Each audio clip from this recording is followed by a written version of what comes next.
Salut à toi, alors comme prévu, troisième vidéo sur la thèse. Comment est-ce que je me suis débrouillé, comment est-ce que je me suis organisé depuis mon inscription jusqu'à maintenant pour travailler mon sujet de thèse. Mon sujet de thèse, je te le rappelle, c'est sur l'intelligence artificielle et plus précisément les questions de responsabilité civile et d'indemnisation. En gros, ça veut dire quand on est face à une intelligence artificielle comme par exemple un robot, la robotique étant un sous-domaine de l'intelligence artificielle. Donc quand on est face par exemple à un robot qui cause un dommage, qui est-ce qui est responsable sur le plan civil et comment est-ce qu'on indemnise? Notamment par le biais de l'assurance. Voilà, je rentre pas plus en détail, c'est pas le sujet de la vidéo de toute façon. Alors, d'une façon générale, on vous dit, bon ben la première année, il faut que vous fassiez votre recherche bibliographique, c'est-à-dire que vous regardiez un peu sur les bases de données, sur les livres à la BU, etc. Qu'est-ce qui a été écrit, quelle loi aussi, puisqu'il n'y a pas que la doctrine, bien entendu, quelle loi il existe relative à votre sujet de thèse, donc par exemple relative à l'intelligence artificielle, quel décret il existe, quelle source de droit d'une manière générale il existe. Donc loi, décret, traité, jurisprudence, doctrine, etc. Et en gros on dit, bon ben pendant un an il faut faire sa recherche bibliographique et commencer à faire son plan à la fin des 1 an. Donc moi concrètement, d'un point de vue administratif, j'ai fait 2 ans, mais si tu m'as suivi dans la précédente vidéo, j'ai un contrat doctoral, c'est-à-dire un financement que depuis 1 an. Donc il me reste 2 ans de contrat. Donc moi je considère qu'en fait je suis à la fin de ma première année, pas de ma deuxième année, c'est ma deuxième année administrative, mais comme il me reste 2 ans de contrat sur un contrat de 3 ans, je considère que c'est la fin de ma première année. Alors moi ce que j'ai fait, j'ai un sujet un peu technique aussi si tu veux, parce que c'est pas que juridique dans le sens où on peut pas s'exprimer à mon sens juridiquement de façon pertinente sur un sujet comme celui-ci si on n'est pas capable de comprendre un minimum ce qu'est l'intelligence artificielle, la robotique et comment ça fonctionne. Alors moi ce que j'ai fait au début c'est que j'ai commencé à me familiariser, alors en effet j'ai fait de la recherche bibliographique mais pas juridique au tout début, plus d'un point de vue science et technologie pour comprendre justement cette technologie. Bon, je te passe les détails, j'ai pris donc des livres à la BU, j'ai fait des recherches aussi sur Google Scholar, qui est une sorte de base de données où on peut avoir des documents, il y a des documents en fait en libre accès, d'autres sont payants, mais on peut avoir, si vous voulez, divers documents, pas que dans le droit, notamment dans les sciences, il y a pas mal de choses, mais c'est souvent en anglais par contre. Ce sont des publications internationales en fait. Donc j'ai fait des recherches là-dedans, j'ai un peu mieux compris, et si vous voulez, l'intelligence artificielle, pourquoi est-ce qu'un agent, comme on l'appelle, est intelligent? En fait, c'est grâce à son programme informatique. Et un programme informatique, il faut le créer. Il faut le créer à la base d'algorithmes, il faut coder. Donc, si vous voulez, je me suis un peu aussi familiarisé avec le codage informatique. Et j'ai utilisé un logiciel qui s'appelle Python, ça vous parle peut-être. C'est un langage informatique en fait, Python. Il existe C, C++, etc. Et j'ai essayé de créer un petit programme. Alors comment j'ai fait? Je suis allé voir des tutos sur internet, sur des forums d'informatique, j'ai posé des questions sur des groupes Facebook, etc. Je voulais créer un petit logiciel qu'on appelle un chatbot. Par exemple, des fois vous allez sur des sites internet et il y a une petite fenêtre de discussion qui s'ouvre en bas et vous pouvez discuter avec un programme en fait. Vous appelez ça, vous, un robot, un programme informatique. Et vous allez lui poser différentes questions. En général, c'est de l'assistance pour obtenir réponse à différents problèmes que vous rencontreriez. Et moi, je voulais créer un logiciel pour, si vous voulez, poser des questions pareilles à un programme, mais des questions juridiques. Par exemple, je suis un client. Comme un client irait voir son avocat, il a une question juridique, ben là il la pose au programme informatique. Et si vous voulez, c'est un jeu de questions-réponses. Le client pose sa question, le programme va avoir besoin de plus de détails puisque c'est un programme, il va donc en retour reposer une question, histoire d'avoir un peu plus de détails sur la compréhension générale de la question du client. Et par un échange comme ça, le programme informatique va en savoir de plus en plus et de façon plus précise sur la demande du client et va au final réussir à lui répondre. Alors tout cela, il faut le coder en amont, etc. Et il faut trouver un algorithme. Alors trouver un algorithme, ça peut paraître ouf dit comme ça, mais là en l'occurrence, pour ce genre de programme, il faut utiliser des commandes qui sont assez simples. Et si vous voulez, j'ai réussi au bout de quelques temps à trouver la combinaison de commandes, on va dire ça comme ça, l'algorithme en fait, c'est la combinaison de commandes qui était nécessaire pour que le programme en fait réagisse comme je le voulais.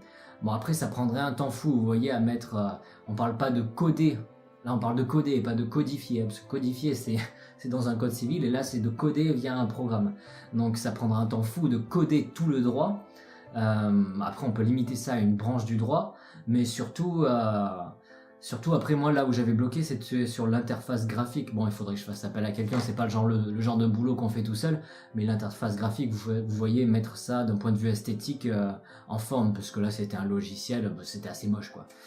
Donc voilà, mais le fait de faire ça en fait, tout ça pour en revenir là, ça m'a aidé en fait à mieux comprendre certains aspects de la programmation et donc de l'intelligence artificielle, et de mieux cerner mon sujet. Au plus vous comprenez bien votre sujet, dans le cas où c'est un sujet technique comme celui-ci, en fait au mieux vous le comprenez, au plus vous allez réussir à isoler des problématiques juridiques pertinentes et qui ne sont pas décalées avec la réalité, et donc à proposer des solutions juridiques elles aussi pertinentes.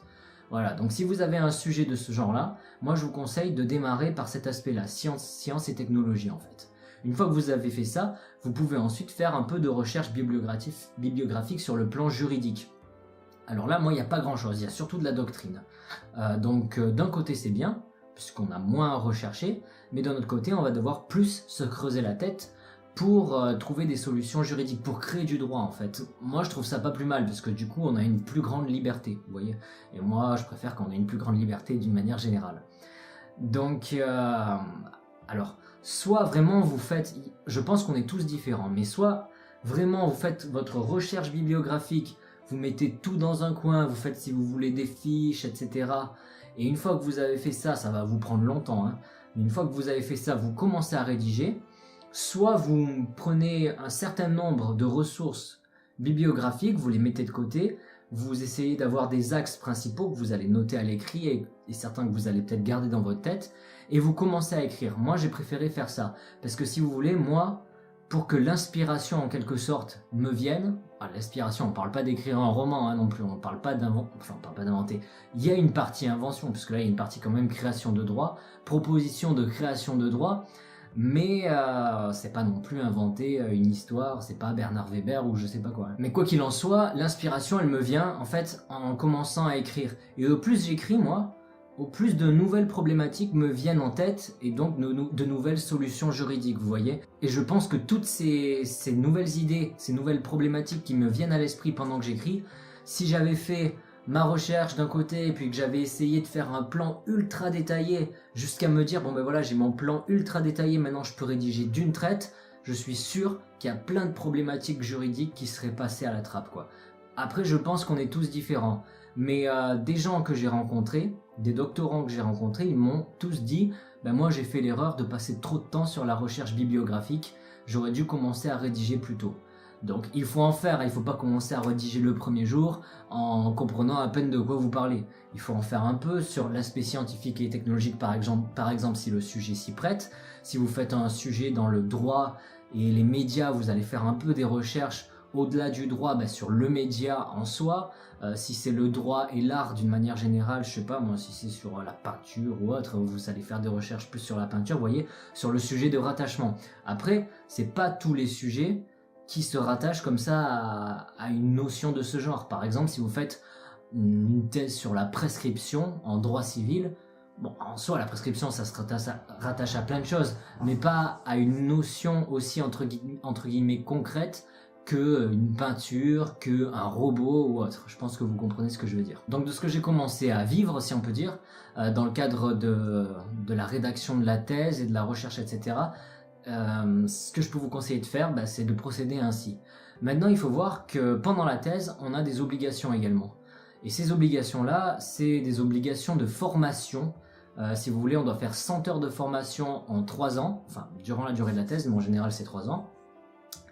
Et c'est réparti 50 heures de formation plus ou moins théorique et 50 heures pratiques, c'est plus ou moins comme ça. Alors ces formations, elles sont diverses, ça peut être par exemple des formations qui vont vous venir en aide sur comment établir sa bibliographie de thèse, ça peut être des choses qui n'ont rien à voir. Moi par exemple, j'ai fait une semaine de formation sur la création d'entreprise et j'ai fait 2 jours sur une introduction à la biorobotique. Bon, les deux étaient moins intéressantes que ce que je m'imaginais. Et franchement, des retours que j'ai eu aussi, ce genre de formation, c'est des formations obligatoires, mais j'ai plus l'impression qu'elles le sont pour donner du boulot à des gens que véritablement pour vous venir en aide. Celles qui vous viendront le plus en aide, c'est les formations, je pense c'est les formations hors catalogue, c'est-à-dire les formations que vous ne trouvez pas dans le réseau en question. Et ces formations hors catalogue, il se peut que vous arriviez à les faire valider comme des heures qui rentreraient dans le cadre des 100 heures à valider. Mais vous devez d'abord faire la formation, en principe c'est ça, vous faites d'abord la formation qui est donc hors catalogue, celle que vous avez trouvée par vous-même.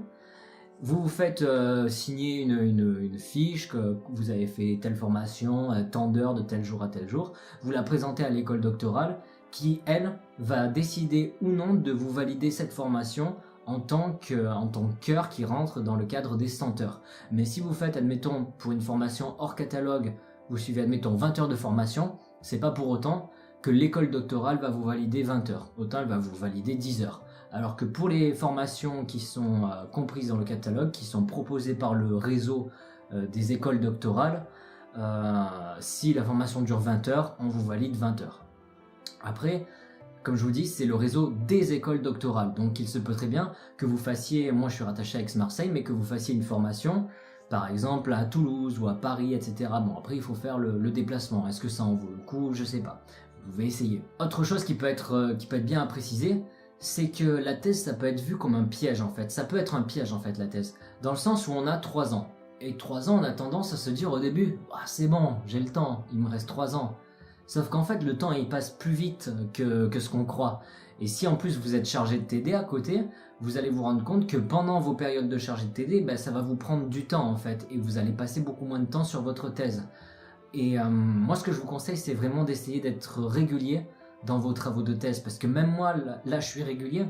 Bon, il me reste du temps, si vous voulez, il me reste un peu plus de 2 ans, mais j'ai l'impression que je vais pas assez vite, en fait. J'ai toujours l'impression de ne pas aller assez vite. D'un côté, c'est bien d'avoir cette impression, parce que du coup, on relâche pas trop. Après, je vous cache pas, je travaille pas 10 heures par jour, hein, loin de là. Je la prends relativement cool, si on compare ça à un boulot avec des horaires de bureau. Mais bon, en même temps, c'est un des avantages de la thèse, ça offre une certaine liberté, vous voyez. Mais ce qui est important, c'est essayer de se cadrer soi-même, comme vous avez dû le faire en principe pendant votre licence et votre master, mais là c'est encore pire, parce que à la fin du premier semestre, ou même au milieu d'un semestre, vous avez des examens, les examens de TD, pendant la licence et le master. Mais là, vous avez aucun examen. Même les formations, on peut se dire, bon, j'ai 3 ans, je verrai la dernière année, vous voyez.